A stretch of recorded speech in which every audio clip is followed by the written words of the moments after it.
একটা বিসিএস পরীক্ষাতে বঙ্গবন্ধু শেখ মুজিবুর রহমানের ছবির পিছে যদি জাতির জনক না বলা হয় তাহলে সেই পরীক্ষায় পাশ করানো হয় নাই। এরপরও ডিএনএ টেস্ট করে 15 লাখ টাকা ঘুষ নিয়ে তারপর বিসিএস এ চাকরি দেওয়া হয়েছে।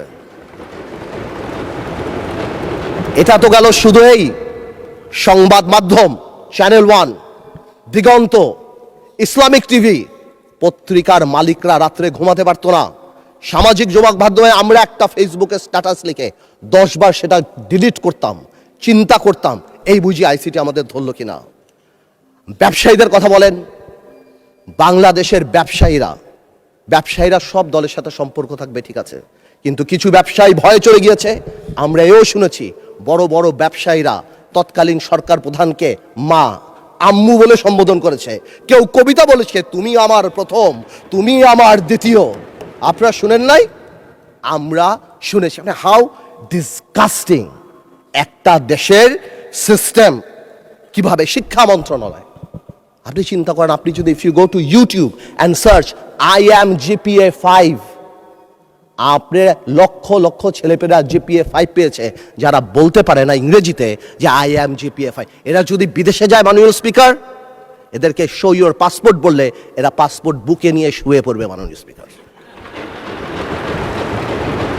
আমি এই কথাগুলি কেন বললাম মাননীয় speaker?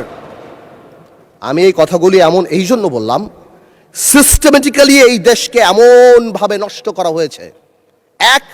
The young generation must realise যেটা আমাদের দোষ।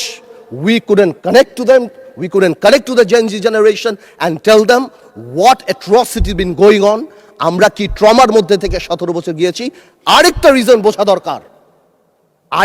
বোঝা দরকার যে মাননীয় প্রধানমন্ত্রী তারেক রহমান সাহেব বাংলাদেশের ইতিহাসের সবচেয়ে খারাপ সময় বাংলাদেশের দায়িত্ব নিয়েছে। বাংলাদেশের প্রধানমন্ত্রী তারেক রহমান সাহেব যখন গণতন্ত্র ক্ষতবিক্ষত, তখন বাংলাদেশের দায়িত্ব নিয়েছে যখন the whole country system is completely corrupted. এখন প্রশ্ন হলো, আমরা চাই যাতে আমরা এটা ঠিক করি, বাট এই ঠিক করার জন্য সবচেয়ে বড় ভূমিকা আমাদের। আর when I say আমাদের, we include বিরোধী দল।